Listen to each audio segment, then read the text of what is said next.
The Remarkable People Podcast. Check it out.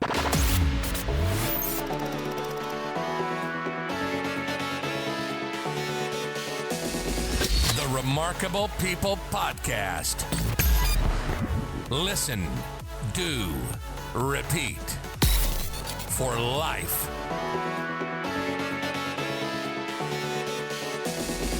The Remarkable People Podcast. Hello, my remarkable friends. Welcome to this week's episode of the Remarkable People Podcast, the John Petrelli story. This week, I had a great time with John. We met through a mutual friend of yours and mine, Danny Covey. Danny's been on the podcast. He's a great human. I've known him for over 25 years. You can check out his story in the link below in our show notes. I believe he was in season 1 of the Remarkable People Podcast, but he is still a friend of the podcast to this day. And he just launched his new book, Scar Tissue, that shares his life story in written form. So check it out. But Danny was kind enough to match up John and I, and man, we hit it off. You're going to hear this episode that John's going to share so much life wisdom and just an inspirational story.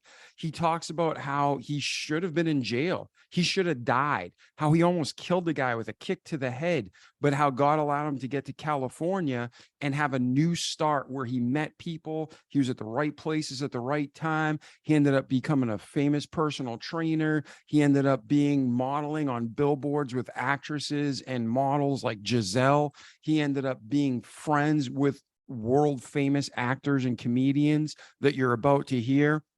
And he is just a remarkable human. But on top of it all, he comes down with a illness that either caused or was a catalyst for an underlying autoimmune disease, and it almost killed him and crippled him for life. So you're not just going to hear about what he was able to overachieve, what he was able to achieve, but what he was able to overcome. And he shares with us the practical steps of how he did it, so you and I can too. So get out your pens and paper, your favorite beverage, and enjoy this episode of the Remarkable People Podcast, the John Petrelli story. And like always, don't just listen to this great content John brings you, but do it each day, the stuff you know you need to. Repeat it over and over again, because that consistency brings the return, so you can have a great life in this world and most importantly, in eternity to come. Share it with your friends and family. Share it with strangers. We want this podcast to reach millions of people around the globe, not for our fortune and glory like Indiana Jones talks about, but for God's glory and your fortune and just good life for everybody. So I love you. I'm Dave Pasqualone, and welcome to this episode with our friend, John Petrelli. Hey, John, how are you today, brother? I'm doing well. Yourself? I'm doing great. Oh, thank you for having me, man. I really appreciate being here. I know we talked a little bit off air beforehand and today, and I am so into what you're doing and helping people. We have a mutual friend that introduces Danny, and I feel blessed to be here. And I feel like, look it, man, we all have a story, but if we don't have a platform to put that story together on and bring it out to the world, it will just die on its own. So I thank you for offering all of us a place to put the story out where we could possibly help 1 people or 1 million people. You know, it's beautiful. Thank you, brother. Oh, you're very welcome. And for myself and our whole remarkable community, man, we're thankful you're here today, John. I just told our listeners a little bit about you, just a scratching the surface. So they're already pumped to hear your episode. So at this time, what we'll do is we're going to jump into the show. We're going to talk about, like you said, you and I met through Danny Covey. Danny Covey was featured in an earlier episode of the podcast. Amazing human, amazing friend, super inspirational story. So ladies and gentlemen, after you hear John's story today, if you want to be just double engaged with the podcast, listen to Danny's story next. Amazing. But for today, when we're with you, John, I know just a touch of what Danny told me and you told me, and I'm super, super pumped. We're so pumped to hear this episode. We're doing a special recording on Saturday morning, ladies and gentlemen. I never get up on Saturday mornings, or rarely get up on Saturday mornings to do anything like this. So John's got a special story in life that God's given him and that he's going to share with you today. So John, at this time, we don't want to dwell on the past, but we want to learn from it. So let's go from your origins. Where were you born? What was your upbringing like? And then we'll just move chronologically along the way through your life. We'll stop at times and break things down. So not just what you're able to overcome or achieve, but we'll try to reverse engineer it to get the practical steps of how you did it so the audience and I can too. Sound good, my friend? It sounds awesome, man. I love that technique to do it that way. And let me just even start off before we start off to say anything that I say here today, I take full responsibility for all my actions. I take full responsibility for everything I've done in my life. People that I've been engaged with had the tools that they had at the point they had, and I don't blame them for anything they've done. There's been people that have been in my situations that didn't act out and didn't do the nonsense that I did. But my parents were born in Italy. I was born to, my mom came from Naples, first generation American. She came over in her 20s, and my dad is from Southern Italy. And I think I'll start off with the relationship with my father. I love my dad. God bless him. He was born in 1921 during the Depression, and my dad served in 3 wars. He was in World War II, Korea, and Vietnam. So my dad got married later in life to my mom. My dad got married when he was 48 to my mom, who was in her 20s. Now, the reason I said ahead of time is I don't blame anything. My dad had the tools he had for his experiences. He grew up during the Depression. His father had another family that his family was not aware of until much later. So my dad really didn't even have a father. And the anger from that relationship with his father and the betrayal sent my dad into the military at 18, where he was basically raised in the military. And the tools he gathered were not necessarily that of fatherly love, but were that of survival, of being a soldier, of being in war. And that's how he raised me. He raised me more of a soldier than he did as his son. And I don't blame him for that. He had the tools available to him that he was given. But at that point in my life, between his communication skills and my communication skills, there was a lot of conflict, and I didn't have the ability to resolve the things that were going on in my head as I was becoming a growing man. So So I had that paired with my mom, who, God bless her. My mom's still alive. She's 4'11", 5 foot of Italian energy. My man, if you come to my house, you are going to be showered with food. You're going to be showered with happiness. You're going to eat way more than you ever thought. And my mom, and it doesn't matter if it's 2:30 in the afternoon, right? It doesn't, brother. And I have fond memories of it being 2:30 in the morning. And my mom would be like, instead of me being out in the street, she felt much more comfortable of me being home. So my friends and I would play cards 2, 3 o'clock in the morning. My mom would wake up and be like, Goodfellas. She'd make like 10 pounds of pasta. And we'd all be sitting around eating pasta 2, 3 o'clock in the morning. But she felt, and rightfully so, that at least she knew where her son was, because I didn't have the greatest track record at that point. So I grew up in that atmosphere. And as I'm growing up, I never felt like I could ever talk to my dad. Like, I always felt fearful of my dad because of the way that I would be judged when I spoke.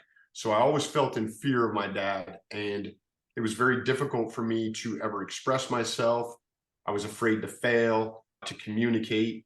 And as I started getting older, that fear started building anger, and that anger expounded itself in my life as violence. And so I never felt like I was good enough. I've never felt like I fit in. And it started manifesting itself as violence, as testosterone built in my body as I started getting in my teen years. And that violence ended up spilling into the streets and really crafted my life as I started getting into altercations, and really created some pivotal points in my life that changed my whole life. And as all this is happening, it's a couple things to cover. Is thankfully our podcast goes all around the world, and we have listeners from, I think I just looked, it's like 118 different countries, thousands of cities. even within the Italian culture, like I grew up, and correct me if I'm wrong, but normally men usually marry women about 10 years younger. Mhm. So that's like a cultural norm. But 20 years, even back then, that was a good gap, correct? My dad was the original Hugh Hefner. Yeah. Yeah. It was a big gap, and it was wild because sometimes kids, and I didn't know how to respond as a kid, would go, "Is that your granddad or is that your dad?" Because my dad was that much older, and my dad had seen a lot of war, but he never talked about it. He had what we know now as PTSD, but David, maybe it's a cultural thing, maybe it's a gender thing, but I think women are much more adept at expressing their emotions, especially what we may consider softer emotions like fear, like love. And my dad never expressed any of that, and he had it harbored inside. And as a kid, I didn't know how to process that. My dad would wake up in the middle of the night screaming with night terrors, and he was reliving some wartime trauma, but I didn't know what that was. I mean, we had never heard of PTSD. And so, yeah, my dad being a little bit older, number one, being born in a different generation, being born to my mom, who was married to my mom, who was much younger, was pretty wild dynamics. And then growing up, did you have any brothers and sisters, or you the only child? So I have two sisters. I'm the middle child. I have two sisters that are amazing. My sister Gina and Roseanne, they're both educators. I am kind of the complete opposite in a lot of senses, where they went and got their masters. I barely finished 2 years of community college. I literally got through high school because teachers did not want to see me anymore. I had dyslexia. I had no idea what dyslexia was. I just learned differently than other people. That combined with behavioral issues. And man, after 2 years of college, I was out of there. And my sisters went on to get their masters, and they're speech pathologists. Okay. And then when you're growing up, did your mom and dad have a good relationship? Was it just we're married and that's how it is? That was the mindset. How was their relationship of interaction? That's a great question. So, unfortunately, my dad was the general. Like, he left the military as a colonel, and that's how he ran the household. My mother, my dad has passed away, and I see my mother flourish in so many ways because she had to live in his shadow, had so much to contribute, but wasn't really allowed to contribute a lot. And she's so creative and brings so much to the table. And a lot of times my dad loved her without doubt. My dad was an awesome provider. He loved my mom, but it was his way or the highway. And so I did see conflict. I saw that. And you start taking on these traits, right? As a kid, we learn what we see, right? You can be told one thing, but if somebody's doing something else, you really absorb and learn what you see. So I did see my dad kind of running the household as a tyrant. I did see my dad stifling other people when they had input. And even though I hated a lot of those traits and it built anger in me, man, I started seeing myself doing some of the same patterns and doing some of the same things and taking on these traits, and had no way to control that or like manage any of that. Yeah. Yeah, that learned behavior is huge. That's what I was asking. Because most of the time, even if, like you said, conscious or not, we're going to mirror that behavior, even the stuff we hated. So that's why I was wondering, because I know that might play into your story down the road. Yeah. So now you're born, you got two sisters, bookends, you're right in the middle, but you're the only child with an Italian mom and two sisters. So I'm guessing you were kind of doted on, right? Am I wrong? Well, in a way, I was by my mom for sure. My mom probably overcompensated with love and everything. And my dad, just his mentality was, hey, man, girls are raised differently. He gave them a lot of leeway. And I was Yep. afforded pretty much zero to none leeway. I had to do a lot of things, man. And I remember one time specifically, which is crazy if I think about it in hindsight now that I have kids. My oldest sister's boyfriend had asked to borrow my dad's truck. And my sister is 2 years older now. And my dad at the dinner table said, no problem, take the truck, do it.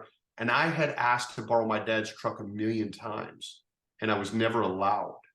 And at that moment, it hit me internally that he sees me less than somebody else that is not even a member of our family.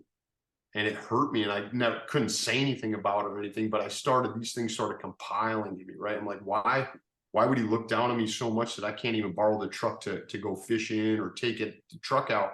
And here's someone that's been dating my sister for a month, and he's like, yeah, go ahead and take that. So I wasn't doted on in that sense. I brought a lot of discipline actions upon myself through my own actions. And then I had a super strict dad where, dude, I had friends whose dads were known to be super strict. And my friends would go to me like, holy cow, man, your dad blows my dad out of the water in the way he talks to you and treats you. It's crazy. Yeah, and I should have been clear. I meant by your mother and your sisters. Now, you said something, the truck scenario, I can see, and I felt and experienced things just like that. Super painful. And any listener right now hearing this, they're probably actually feeling something in their chest, right? Did you ever talk to your dad about that? Were you ever able to speak to him about that? Because I'm thinking two things. Number one, as the son, I can feel the pain. But then I'm thinking as a dad who's had children and a daughter, and I'm thinking Italian American here. So did you ever talk to him about that? So the only time I ever talked to him about that, or a lot of our conversations would end up where emotions would stack on top of each other and it would come to a boiling point, and it was no longer a conversation. It was an explosion of emotion, and it would be something where we would be angry or yelling. And I know, in fact, that some point where I was getting disciplined over something, that I brought that out verbally, in a tirade, but we never sat down and hashed that out. We never sat down, and he never explained to me like, yeah, man, this is why I'm doing this. I'm trying to make you into a man, or whatever his reasoning was. So never, I wish I can go back in time, man. And I know that we can't, and we learn from our experiences, and we're the fabric of what we, our past. But I never had that conversation with him. And maybe, David, I go in the other direction too much, and I overdo things with my kids probably, and I tell them I love them too much, and I over explain things, but I never want them to feel like they can't have a conversation with me. I never want them to feel little. I always want them to feel like they have a voice, and we may disagree, but I respect their input. Yeah.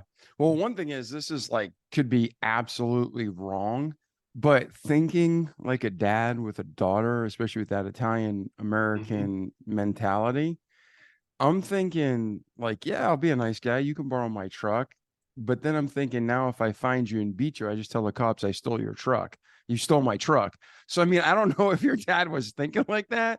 So, I mean, maybe it like hurt you, but he was totally on a different wavelength when he was loaning that truck out. He just wanted an excuse to beat the guy if he hurt his daughter. He might have been double aging it. I don't know. I was definitely working on a linear level. Like maybe he was thinking layers deeper. I don't know. Yeah. How old are your kids now? My kids are 12 and 9. Yeah, 2 boys. Yeah, and you got to say again? 2 boys. Yeah, yeah. I'll tell you what, your mind starts rewiring as a dad as the girls get older, and is always like, oh yeah, you can borrow my truck. Be like, yeah, there's a tracker on it, you're screwed. So, I mean, you never know. Maybe I'm trying to be best case scenario here. Maybe your dad didn't know how to express love, and that was his way of just kind of like, it wasn't that he trusted the other guy more than you. He just had ulterior motives, If you had a I love baseball the way to bat. look at it like that. It's much more useful to look at it in those terms. I'm going to adopt that, whether it was true Well, or we don't not. want to make stuff. We don't want to make stuff up, but I'll tell you firsthand, as an Italian dad who loves his daughter, she didn't understand so much of what I did or why, and maybe I communicated badly, right? But the thing is, everything I did, I can say before God, I did it because I loved her and was in her best interest, not mine. Not trying to control my outcome, what I want, just surely to protect her. So, you never know. You never know. But going back to your story, so now you're in this situation and you feel this way. You feel like you're not heard. You feel like you can't talk. The conversations end up blowing up into arguments, which Italians are known for being passionate anyways. So now you're really digging in. Your dad's older than you, and you're in high school at this point, right? So between your birth and high school, is there anything we missed in your story? I got a great work ethic early on.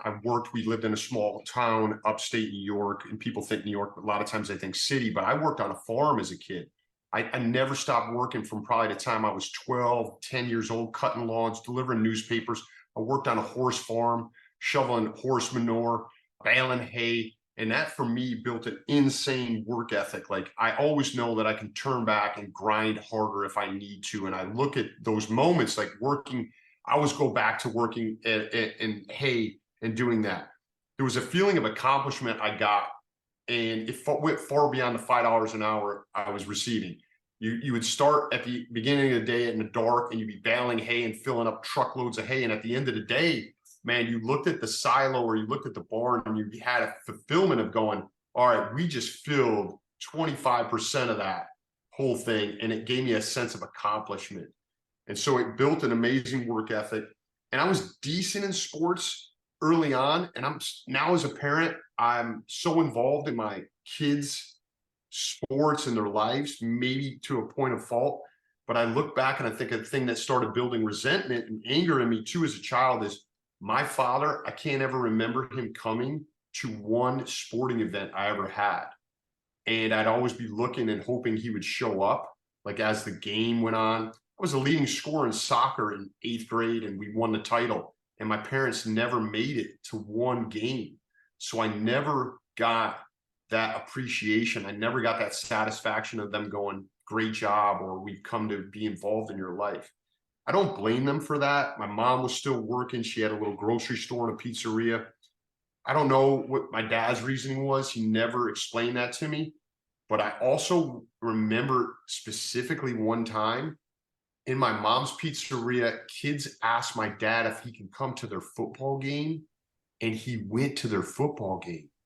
And I was thinking, oh my God, he never has come to any of my sporting events. He's never come to my soccer game, but he's going to see somebody else's football game.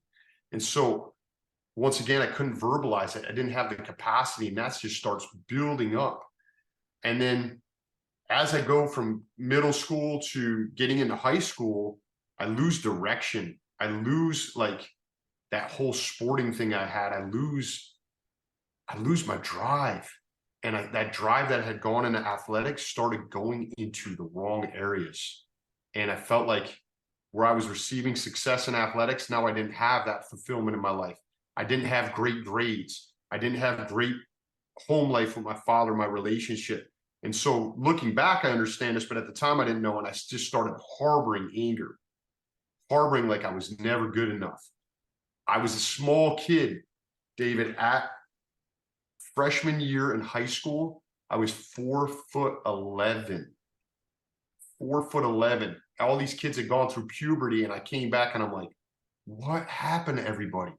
How are they all giants? And here I was still this kid. I didn't grow until like my sophomore to junior year. So you deal with bullies. A lot of it I brought on myself by having a big mouth, whatever. You deal with the anger, being the relationship with my dad, never good enough anymore. And I started building this perfect storm of fear, resentment, and anger that now started coming to a culmination in the streets. And brother, I started getting into a lot of trouble. And let's talk about that. And then again, I'm typing notes in my phone, this things that I just want to make sure we put in the show notes. Again, we're here to hear your story and to bring as much of your life out. Mm-hmm. But man, my heart, like at the same time, I don't know why. Your dad, when he went to that kid's game, that must have been crushing from the inside out. But at the same time, like as a kid, you're not thinking about anything but your own world. That's how we're born. We don't have that emotional maturity. And then if we don't have parents and people around us to help guide us through, then that's the only way we see the world. But listening to your story, it's like, oh, your dad was like, he's a businessman. He wants a pizzeria to grow. He wants to have a good face in the community. I mean, maybe he was too far where it was just like he cared about other people's opinion more than within his home, or more he's like, oh, for us to have a successful business, I got to keep the community happy. They asked me, I need to go.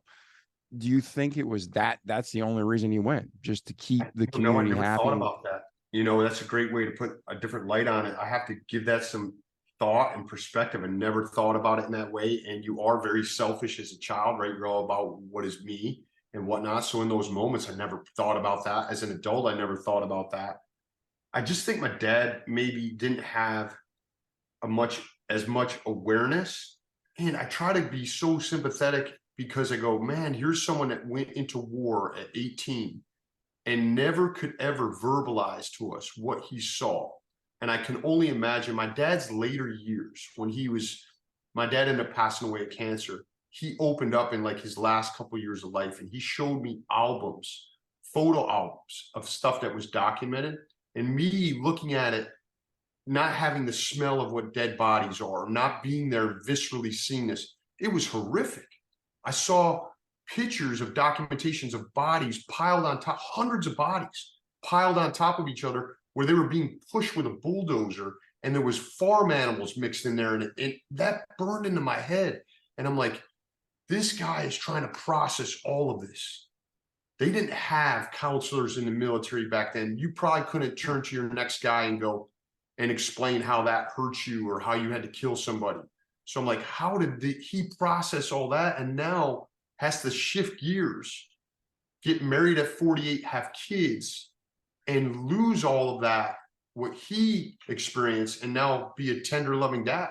So I don't know where his mind was at, but man, I can understand how there could be so many things that are impeding just your natural pulses as a human being to be caring, to show weakness, to do all of that, because he's the only one that's lived that journey that he's lived, and the little that he let in with me was horrific. Yeah. And what was his relationship like with his father? Well, his dad left his family and had a whole nother family, and they found out through a third party. And so my dad's relationship with my dad was, I think, since his early teen years, he never told me this. We found this out through other people.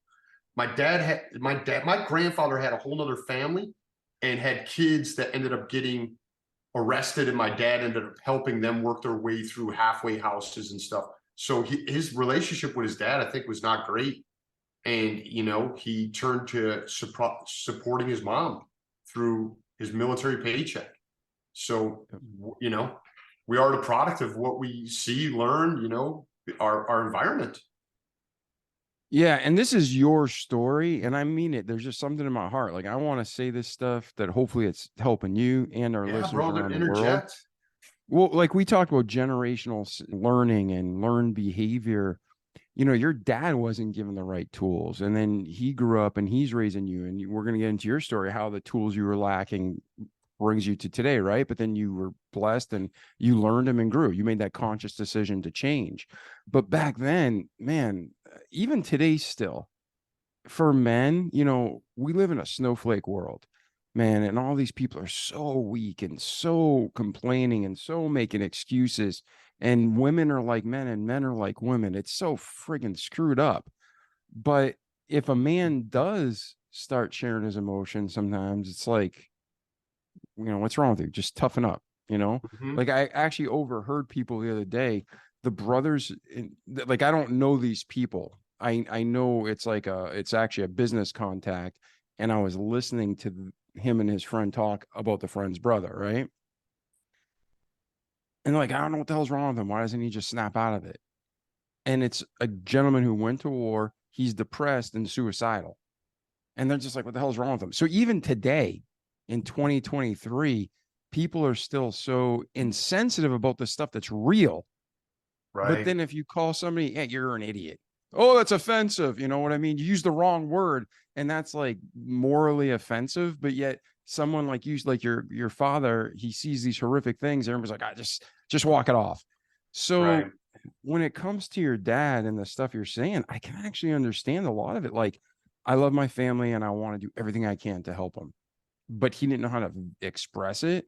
Right. So then he's like, I got to provide. I need to have a successful business. I have to go see this kid's football games, because if not, he's going to talk bad about me. I'm going to lose business. So I have to have good business. So I'm speculating, but I can easily see that kind of thought process. Like, your dad loves you a lot, but he doesn't really know how to be a dad. He doesn't know what to do at times. So he just does his best. And at that time, it's like, I love my family, to support my family. I go to this kid's football game. I mean, it really could have been that thought process. But on the flip side, you're like, my dad doesn't come to any of my games. He goes to a stranger's game. What the heck? And in your mind, you felt that complete devalue. So Right. just things to pray about, man, to try to help. And, you know, I think all of that can be solved if we take the time and communicate, right? We got to have the skills to communicate, number one, and the confidence to do it. But when you have the skills to communicate, now you can break down all sides of that coin and understand other people's perspectives. And I feel like this is what's up with society today. I always try now, as 51-year-old John Petrelli, to understand the other side of the table and get some perspective. Because at the end of the day, honestly, David, I feel like we all want the same things. We all want love. We want to be loved. We want to give love. We want to contribute. And these things get lost when people refuse to communicate or be empathetic about somebody else's perspective. Yep. So I come back. And you have zero response. I'm not ever saying as a child you weren't right, because no child has those tools. Those are tools we're taught and learn.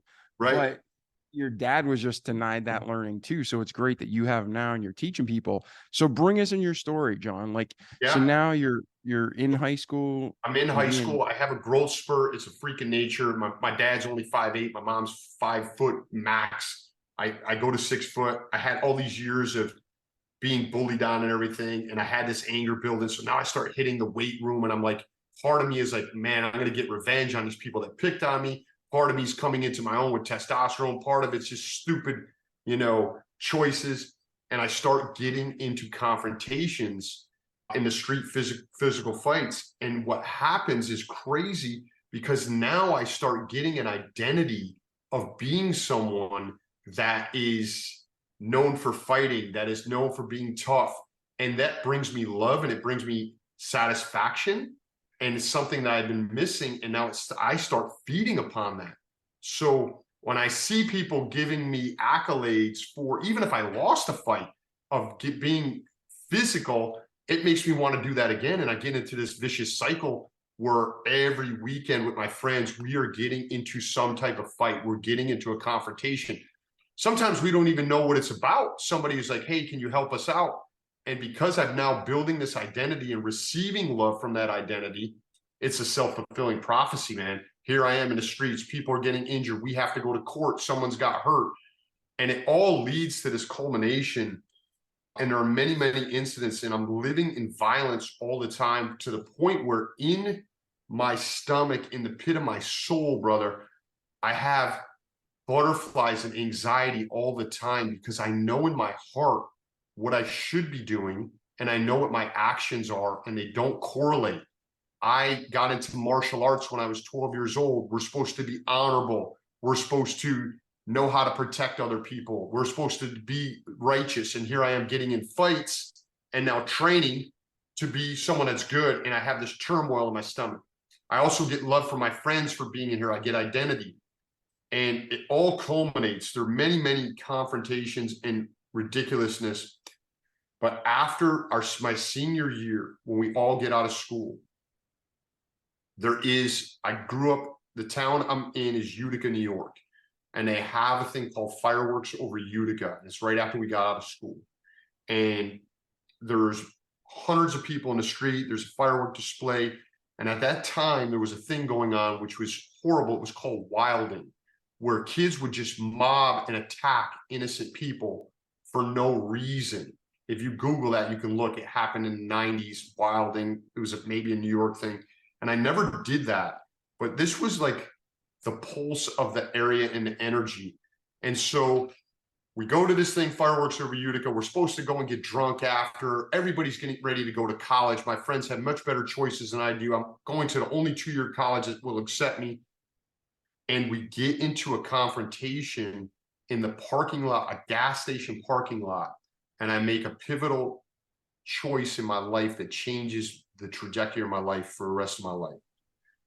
A guy squares up with my friend, and without thinking, they're going to fight. I push my friend out of the way, and I kick this individual square in the face. And he crashes to the ground, and the back of his head collides with the curb, and he cracks his head open. And he's unconscious, and his teeth are knocked out, and he's bloody laying on the ground. And for a brief moment, I'm proud of myself. And I'm sitting there, and my friends are cheering me on. And all of a sudden, I feel somebody grab me from behind. And he, at the time, had another individual with him, and it turns out to be his brother. I didn't know till this whole thing went to court and everything shook out. And I think his brother's grabbing me, and I turn around to basically, defend myself, attack that individual. And it's an undercover police officer that saw me kick this guy in the face, and he's putting a handcuff on me. And I swing without even thinking, and here I am now trying to strike a police officer. And so in a fraction of a second, I go to possibly killing someone that, brings back a lot of shame and emotion for me. But I didn't, in a split second, I go from potentially having a future to taking away someone's future. Selfishly, at my point in that life, all I could think about is taking my future away. And then striking the cop. I get slammed to the ground. I have no idea. I'm trying to process what's going on. I get handcuffed and I get thrown into a cop car. And now the person is on the ground, knocked out. There's a pool of blood on the ground, and the police officers are doing the best they can to revive this individual. And now his brother comes on the scene and sees his younger brother, knocked out on the ground, unconscious, and freaks out and starts attacking my friends. He gets arrested. They put us both in the same cop car. Now, imagine that. Right? This is the 90s, right? This is the 90s or 80s? This is the 90s, 1990, 1991. And so now this individual sees his brother, who may be dead, on the streets. The person who attacked him is in the car with him. I'm sitting there. All I can think of, my world is now down to these four walls of the police car. And all I can think about is, I had been thinking and manifesting in my head that I was going to end up in jail or dead.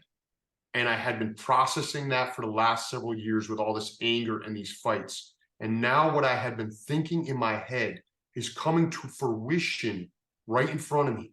All the thoughts, and I'm like, I knew I was going to end up in jail. I knew I was going to end up hurting someone. They ended up taking me out of the cop car. They put us in a paddy wagon, which, for lack of a better word, is a police van, a big police van. They have now riot police out there trying to clear the streets. There's hundreds of people around. They're trying to revive this individual on the street unsuccessfully. The fire department comes. They're working on him. They can't revive him. And now the ambulance comes. They whisk me away, okay, with his brother in the back of a paddy wagon. And all I remember is this person is still unconscious on the streets. I'm going to jail. And I wish I could tell you my focus at that point in my life was, I hope this person makes it. My focus at that point in my life was, what has happened to my life right now? I saw this happening and I brought it to reality. And so they bring me to jail. I have to get processed. Police officers do not take kindly to individuals, especially 20-year-old punks striking other police officers. And I have to work my way through the court system and everything that entails. And now when my friends are going off to college, I have this cloud hanging over me of having to work this through. But it brought me to some great bottoms in my life. And I don't want people to think that you have to hit your bottom to make these decisions. But I started realizing, number one, I had to change my geography because I was going to end up in jail or dead. I'm already arrested. And I had to change my peer group. And I'm not blaming my friends, because a lot of people that maybe in this situation didn't do what I did, but I was not strong enough as an individual to handle the dynamics of the relationships and not have it come out in a negative context. So I said, I got to change my peer group and I got to change my geography. And I wish I could tell you, David, that at this point I changed my whole life, but it took some more happening for me to hit absolute rock bottom. But for the first time in my life, I went to college while I was dealing with this, and I finally got good grades. I started isolating myself. I buried myself in the weight room. And I started separating myself from my peer group and my friends who I loved dearly. And I was torn between my loyalty to them and my future. And so I started studying. I started burying myself in the weight room hour upon hour. I started dedicating myself to bodybuilding and weight training. And that was a pivotal point in my life. But there were several confrontations that happened after that. One of them involving a chainsaw, which is absolutely crazy. And it's in my book and makes me, I tell people, we literally had a chainsaw in the streets in a confrontation. And whenever I hear a chainsaw, I go to two places in my life: the movie Scarface and outside of the Network nightclub in December in upstate New York. And then my last confrontation I had, we got into a fight with a known street thug. And at the end of that fight, he said, "I'm going to kill you." And he was known for carrying a gun. And I said, "What the am I doing?" And after that confrontation happened, I called a friend of mine. It was the only options I had. A friend of mine lived in California, and I had $500 to my name. And I called my friend Daryl Hagan, who offered me a shed of light at that point in my life where I didn't have many options. And I said, "Daryl, my brother, I'm going to die out here, and I need to change and move somewhere." And he didn't have any room where he was staying at his uncle's house, but he offered me to sleep on the floor. He said, "I don't have any rooms out here, but my Uncle Jimmy, Jimmy Treen, changed my life, offered me to sleep on the floor of their house." And in 2 weeks, I packed my bags. I had $500 to my name. I bought an airline ticket, and my parents took me to the airport, not knowing. I never had conversation about chainsaws. I never had conversation about someone pulling a gun. They knew I was in different trouble, but they didn't know the extent. And bro, that is the first time when my dad took me to the airport at 20, 21 years old that my dad ever told me he loved me. And it crushed my soul. And that was the first time he ever called me son. And he wished me well at the airport and gave me a hug and said, "I love you, son." And I packed my bags and I headed off to California to hopefully change my life. And it did change my life. I mean, from that point on, I could tell you that my trajectory of my life changed from harming people, from being selfish, to bringing violence, to focusing on helping people, to being outside of myself. I became a trainer when there was only one trainer test. I became a fitness trainer when there was only one test for training in the whole United States. I took that test on the hopes that I would help people. And what I found out was, as I went on this journey, those people really helped me more than I helped them. And I went on to being one of the most successful trainers in the nation, working with A-list celebrities and going on international tours and doing things that I never would have thought were possible, were beyond the scope of my mental abilities. And I would have been ashamed and embarrassed to verbalize in my teen years because I was afraid of what other people would have thought, but became possible because I came outside of myself and my selfish needs and started focusing on how do I help other people? How do I make other people better? That is the longest, David, I've gone without ever taking a breath. And I'm glad you could be part of that. I know that's a big chunk, but that is literally my trajectory from my teen years to me becoming a trainer. Beautiful. And thank you for sharing that. Now, to tie up some loose ends in the listeners' minds and mine, the young man that you kicked in the head, obviously you didn't go to prison, so I'm guessing he lived. What was how did that turn out? Yeah, so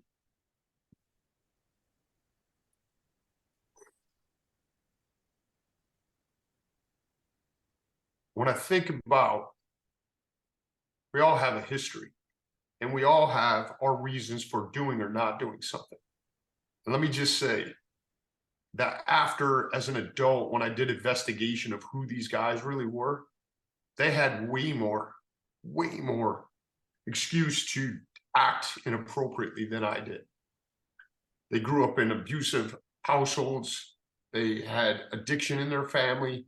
They had addiction in their life. And so, by the grace of God, I literally feel like God has been guiding my life. And even the worst parts of my life that I believe, were horrific have taught me the most, have helped me the most. So the two guys that we got into a fight with were brothers, and they had just gotten out of prison that night.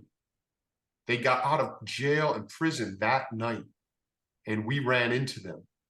And it's hard for me to say this, but for the sake of 19-year-old John Petrelli, I was lucky in that sense because the legal system had a hard-on for them. And in return for testifying against them, because there's a whole bunch that I didn't cover in details, this kid kicked my car, his brother kicked my car door in, and there's a chunk of it that I didn't get into that happened right prior to me kicking him. And the police officers and the DA in accordance with testifying against them, literally gave me the easiest sentence ever. I got released on ROR, which is called released on your own recognizance. I didn't even have to post bail. In return for testifying them, they dropped my charges to a conditional and a violation. And with the condition being if I got arrested again within 12 months, that they could reenact all the initial charges. So I was supposed to be good for a year, even though I wasn't. It was always in the back of my mind. And that individual recovered. And I've heard, this is not first-hand knowledge, but I've heard through other parties that they ended up living a life in and out of jail. I believe one of the brothers has passed away now. I could be wrong on that. But, man, if we grew up in the same neighborhood, we would have probably been best friends. And like I say, they lived through that. He ended up living. I don't know all the physical trauma that he had to end up going through. I don't know what medical things he had to end up going through, but they had more reason to be a degenerate than I ever did. And I am sorry for what happened. I had shame and still do for many, many years about that. And I just asked for forgiveness and I apologize. So that is the extent of what I know happened to them. And that brings up a good point, John. And if I ever go too deep, then you want to stop. Be like, nope, just tell me. But you're clearly emotional now in a good way. Like, you don't like what you did, but you understand that's part of your past, and you're sharing and you're talking about it. So I know you're connecting with a lot of people all over the world right now who have things in their past that they're not proud of, or they're like, yeah, I wish I could do this differently, but we can't. So to those people with you right now that are struggling, how did you, and maybe you're still working through it, but what's a starting point for them to start working through the pain, to start getting free?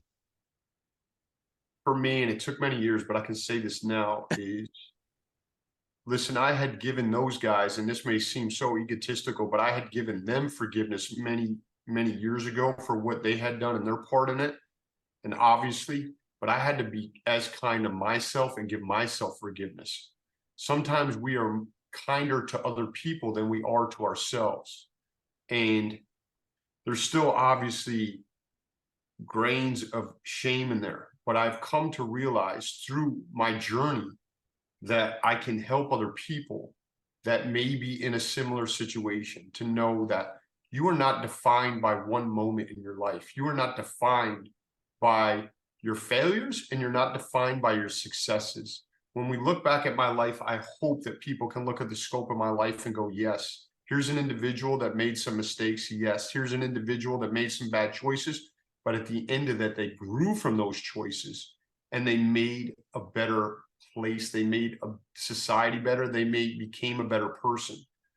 So all I can say is you are not defined by one moment unless you choose to be defined by that singular moment. And we can only project the present and the future.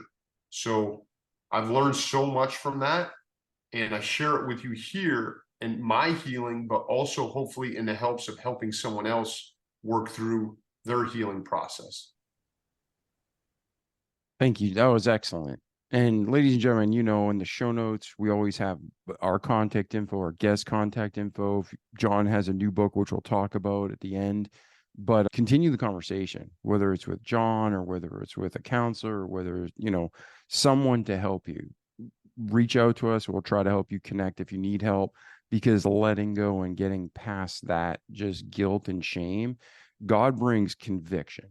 That's healthy. Satan wants to keep guilt and shame on you to ruin any future you have. So, John, I think that's beautiful. You said, one moment, good or bad, doesn't define our life. It's not done till we take our last breath. So thank you for sharing that, brother. But let's switch gears a little bit. Now, you land in California, your dad says, I love you, son. Whether he knew something was going on, he was looking for closure, whether it was a rite of passage, like, man, you're going on your own, I'm proud of you. He has a hard time expressing himself, but you land in California, and there's wisdom in separating ourselves from peers and bad situation. But most of the time when people separate, it's almost like a form of running, and their problems just follow them and get worse. Now, you took the right path and you made it happen, and, with God. But what are the things you did? Take us through your story from when you landed in California to today, and what those forks in the road were, those choices, because you could have so easily fell back into the same life in California or worse, but somehow you navigated through it. So what did your journey look like, and what were those forks in the road choices that kept you on the good path? Yeah, and I wish I could tell you that I always made the right choices, right? But I didn't. By the grace of God, I was guided through. So I still made mistakes. I still make mistakes to this day. But I remember the flight, bro. Just the flight of flying. There was a bag of bricks that I was able to drop just on the flight to California and heading there. And I didn't have to hold up this image anymore. I could start a new life. I didn't have to hold up this persona of being a tough guy and meeting other people's expectations of what they thought of me and always living on the edge into to the next fight. That started dropping. And I got picked up at the airport, and I remember seeing California, and I was like, my God, this is the land of opportunity. I went and I stayed. Man, Jimmy Treen is a person, he's passed away now, and thank God for him. It's the house I stayed at, and he was working his way through AA. And he was giving back to other individuals that were working their way through the process. And even though I never had a drug addiction, I had a violence addiction. And so we would have all these characters coming through the house of people he was helping. We had a guy that lived underneath our dining room table for a while. His name was Curtis, and we called it Curtis Corner. And he had gotten out of jail for manslaughter and had a meth addiction. And Jimmy saw amazing things in him and looked beyond the rough exterior and paid to have all his dental work done, paid to got him a job. He was on the path of helping people and giving them a new future. And now, instead of me seeing violence all the time, instead of me trying to hold up this persona, unbeknownst to me on a different level, I start seeing love. I start seeing caring. I start seeing compassion. And it takes a while, but I start absorbing these traits. So it wasn't easy. I get to California. I'm determined to be a success. I start working landscape jobs he had a construction company. I was working landscape jobs, digging ditches, going house to house. I'm doing a bouncing job on the side while I study to be a trainer. And God tests me several times. Number one is I get E. coli poisoning. And I had only been in California a couple months, and I get E. coli poisoning, and I almost die. I get infected from eating some bad meat. I go to the hospital. It's a horrendous situation. So I drain my bank account of the little money I had. I got medical bills, and that's a test. Then as soon as I get done with getting E. coli poisoning, a water truck goes through an intersection, and the only new car I've ever had in my life I have, and it gets totaled by a water truck, and I'm laid up. And I remember specifically, this is a pivotal moment for me where I crossed from boyhood to manhood, because my mother, God bless her, and my sister Gina both mail me checks for what is a huge amount at that point in my life. One was for 500 and one was for 300. And I still have those checks to this day, because I said at 21 years old, if I cannot make it out here on my own, I don't deserve to be here. And I'm being put through a test. And even though that money was life-changing for me, and maybe it was, I'm not saying everybody should do this, maybe it was my ego, but I took those checks, I put them right back in the envelope they came, and I saved them. And so that was a huge test, getting hit by a water truck, getting E. coli, and I just kept struggling forward, man. I was working at night. I finally took a test to become a trainer. It's probably the first test I ever passed since 6th grade, but I passed that test. And I start my own business. I literally start my own business, and I have flyers made, and I pay kids in the neighborhood to pass out my flyer in grocery parking lots, and like parking lots, business parking lots. And bro, my God was watching over me, because my phone starts ringing that day. And I don't even have the answers for people. Like, how much do you charge? Where are you trained? And I'm so embarrassed that I'm so young as a trainer that I disguise my voice and talk older when people are calling for training, because I don't want them to know that I'm 21 years old and just started. So in my mind, my craziness, I'm like, if I talk deeper, yes, how can I help you? And so my phone starts blowing up off the hook. I get my first client, $12 an hour, an amazing girl that has her own incredible journey. I charge her $12 an hour, which is $5 more an hour than my last job in New York, which I was catching shoplifters in New York for Bradley's department store while I was in college. And I had a gun pulled on me. I had to choke someone unconscious and enter my pearls and perils. I had a knife pulled on me, and I was getting $7.25 an hour. So now I'm getting 12 bucks an hour. I couldn't be more excited. I'm helping people, and that graduates to 15. It graduates to helping more people. Somebody wants to be able to walk the aisle at their son's wedding, and they have no mobility, and they're 80 years old. I help that person. Another person I help get ready for this, or another person I help, get ready for their high school reunion. And as I'm working with these people and helping these people, they are healing my mind, my body, and my soul. And the more people I help, the better I feel. And I start shedding the BS of who my identity was in New York, who I was supposed to be. And now I come into my real passion of helping people, my real passion of seeing people on their journey and coming into their life and going on this with them. And I mean, it starts all falling into place, and it becomes not easy, but easier. And I still got to put in long hours, and I still got to study, and I still got to work my butt off. But now I'm happy.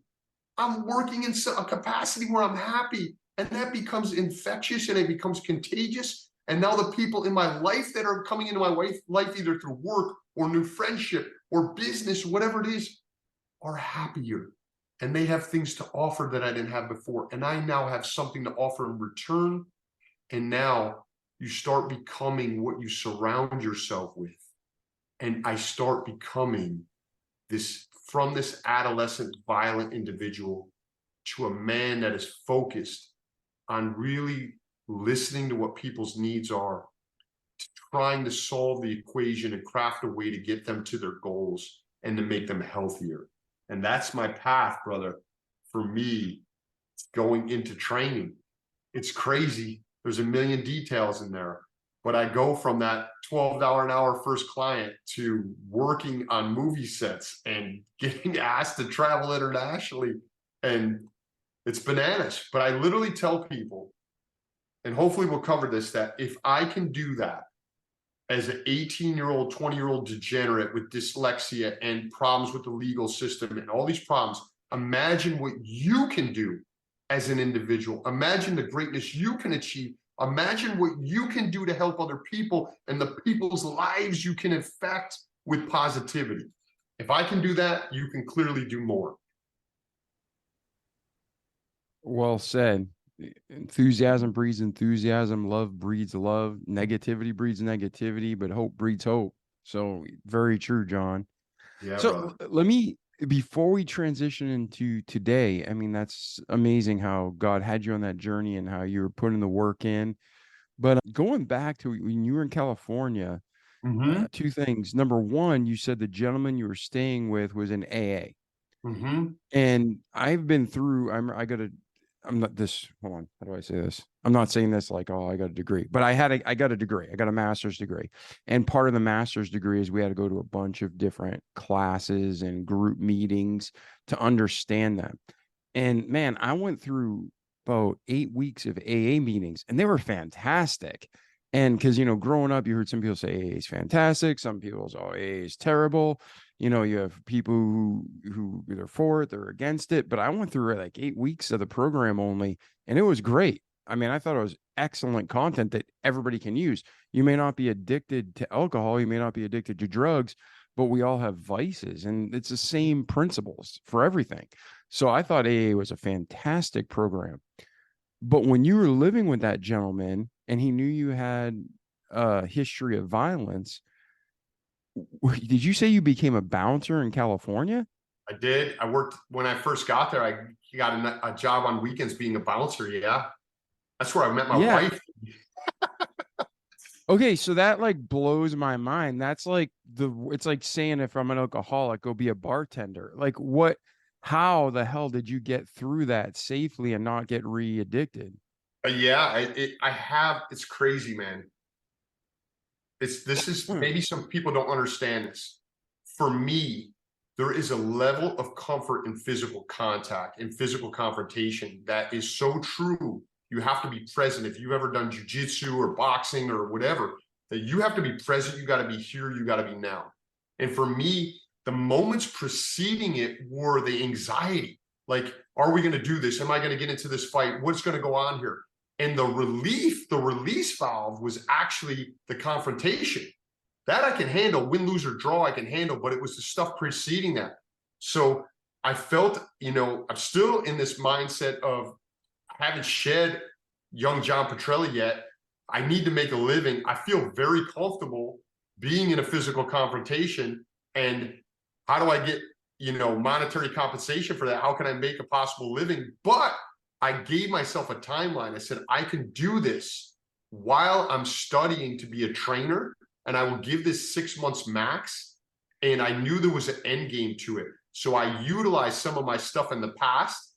And for once, I was just breaking up the fights. I wasn't usually the focus of the fight. There was a fight going on, and now I'm trying to separate this. You know what it also did to me? It gave me such perspective on the things that we do when we are in an altered negative state. And that for me was watching people had drank way too much and the things that they would do and regret later.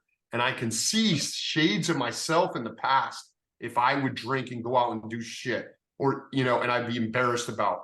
And so a lot of these people weren't even aware of their actions. And I was the only sober eyes in the place. Right? Everybody else is in an altered state. They have their focuses on picking something up or drinking more or whatever. So somehow, some way I made it through there.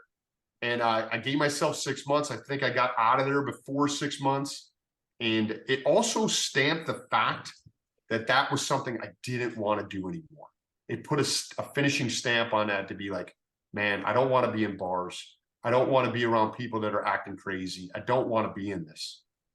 It ignites a part of me that I'm not happy with.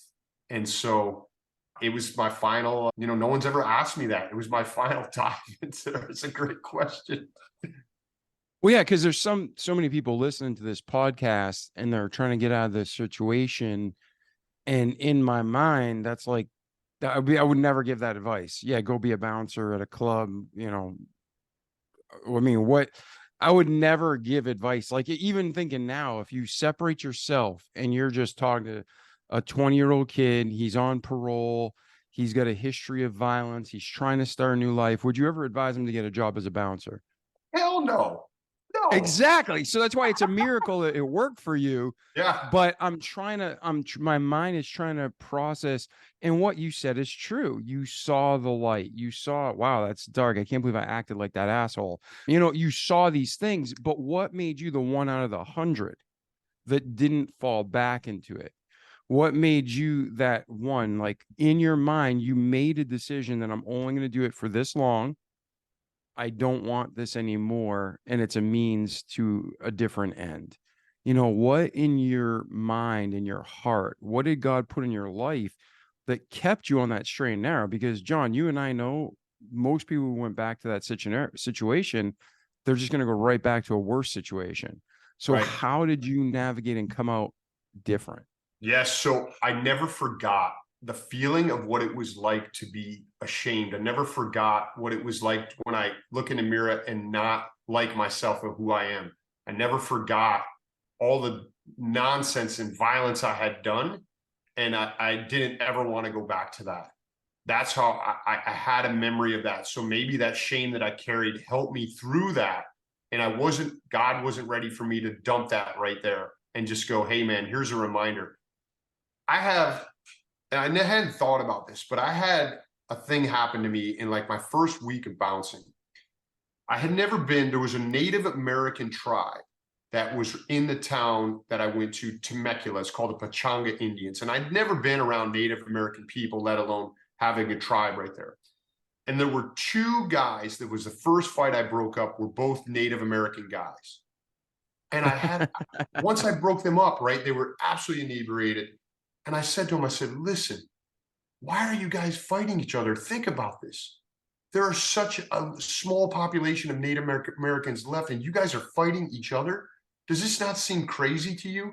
And I probably never penetrated them, and they probably never thought more about it, but it penetrated my mind and go, look at the ridiculousness of what we do when we're in this altered negative state of mind. Here's two Native Americans fighting each other. And meanwhile, as a community, they've had so many struggles and fights. You don't need this fight. You should be helping each other. You should be bonding together. And somehow, some way that struck me. It was the first fight that I had to break up. And man, it hit me in my soul to see these guys. And I felt pain for them. And I was just blessed, man. I just feel like there is a larger power guiding my life because there's so many places I can look where I should have not lived. There's so many points in my life we go through, and if you read my book, you'll see where I should have died. And it doesn't end in the streets of New York, and it's crazy. Or I came out the way I did, and I just feel like there's been a higher power guiding me to be able to go, man, no, you have more to do. You have a voice to help people. Amen. Yeah, and that is so true when you're talking about, like, I was laughing about Native Americans because they're strong. Like these guys, I mean, I don't know if you remember back then, but like, Samoans, there's just a different level of strength. A different breed, bro. Yeah, Native. I remember like my friends in college and we'd play like tackle football, and you get hit by even the biggest guy. It's like no big deal. My friends from American Samoa would hit me, and I'm like, I got homework to do. I'm like, it's just not worth it. I'm not getting a scholarship for this. It's like not like you can't take it, but why take it? It's like, yeah, you hit hard. But American Indians are tough bastards too. So, yep. Man, that's great. Yeah, there's just still like, and again, it can just be God gives us all free will. He loves every human on the planet. But he knows also that not everybody's going to make the right choices. And I'm just trying to, I don't want to delay your story or stretch out the podcast. And for you listening, maybe right into me or John, but I'm just trying to figure out how you can walk into the worst possible scenario and still make good decisions. Because Satan's going to do everything. Satan has two objectives in life. One is to keep us from trusting Christ. And two, once we've trusted Christ, to ruin our life for him. So we have a terrible testimony and nobody else is like, why should I listen to blank? Because his life's a mess, So, okay. So, but you go through, you start handing out flyers. And when you said your phone's ringing, this was before cell phones, right? Or did you have a cell phone machine? Yeah. Yeah. I came home from my landscaping job and people are calling me for training on the answer machine. I almost fell over. And I didn't even know, like, the only people that had my number at that point were my family in New York. And I was so poor at this point that this is before your time, but we had MCI, AT&T, Pac-Bell. It was all like you paid for local calling nationwide. I used to have to call on nights and weekends when it was like 25 cents a minute. Yeah, you had calling cards and stuff. Calling card, I had an MCA calling card, and I even learned one from the people that were in the house with me that were working their way through AA. A lot of people would be calling the house who were going to get out of prison and hadn't gotten out of prison yet, and Jimmy would give them a place to live. And so they would call and go, you have like 30 seconds to say something, and say, do you accept a collect call from? And instead of saying their name, they would go, hey, this is Randy, I'm in jail right now. Can you please call me back at this number? So I'm like, how do I use that to talk to my family? So I would make a collect call to my family, and it goes, do you accept a collect call from? And I'm like, hey, it's John, I'm in California. Can you call me right away? And then my family would call me back. So I stole that idea from that. But yeah, that's where we were at that time. I would get a message on my answer machine, and I would start calling people back. And man, somebody took a shot on me, and they met with me. And before you knew it, I was working 3 jobs. I had the landscaping, I still had the bouncing, and then I started doing training, and then bouncing phased out. And then before you know it, within 3 months, I was training people full time. It just skyrocketed. I went from one to the next. I helped this person. They became a huge billboard for me. Nothing's better advertisement than someone that is happy with your service, right? And now they're walking around telling everybody, before you know it, I'm working full time as a trainer. And my life is immersed in trying to find better ways to be a better trainer and help people. And I stopped going door to door doing sales for landscaping. I stopped digging ditches, and my life is full-time training. Beautiful. Now, you met your wife, you said, while you were bouncing? Yeah. So unbeknownst to me, bro, whatever I do, I take seriously. My wife tried to come into the bar. She didn't have an ID. I kicked her out of the bar, and I didn't even know. And she knew this, and I didn't know. I was working the front door. So, and then on my birthday, the only guy I knew in town, other than the people I was living with, was another bouncer. His name's Rick Chad, great guy. And so he takes me out for my birthday. We have the night off from bouncing. And so what do? When you bounce at a nightclub, what do you do on your day off, your only day off? You go to another nightclub in a town next door. So I go there, and there's a whole section, and we could get into this if you want, but I had aspirations of getting into acting. And I understand it now because I wanted approval from my father. So they happen to be shooting a movie in that town, and they're having auditions at this pub, like nightclub, Irish pub. And so I have the great idea that I'm going to audition for the movie. Now, the only acting experience I have, bro, is my 3rd grade play where I played a groundhog on Days of the Year, and I had 2 lines, and I blew both of them.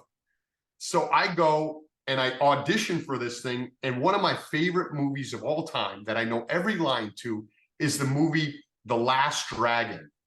Not Enter the Dragon with Bruce Lee, but The Last Dragon with Bruce Leroy and Shonuff. And so they have this thing where they're going to shoot this movie in this town, and the auditions, and now having been through the entertainment industry, I understand how crazy this was now in hindsight, but they had the audition on the dance floor, and they had you perform it in front of everybody in the bar. So I rope my buddy into doing this. I give him like 2 lines to pitch at me, and I go on this tirade of doing this Shonuff audition in front of all these people. And listen, they have a sign-up sheet in the bar, and I go to the guy, and I go, I'd like to sign up for the auditions. And he goes, okay, you have to do a monologue. I don't know what a monologue is. I have no idea. He goes, does your monologue? I go, okay, I'm ready. He goes, is your monologue comedic or dramatic? And I go, yes.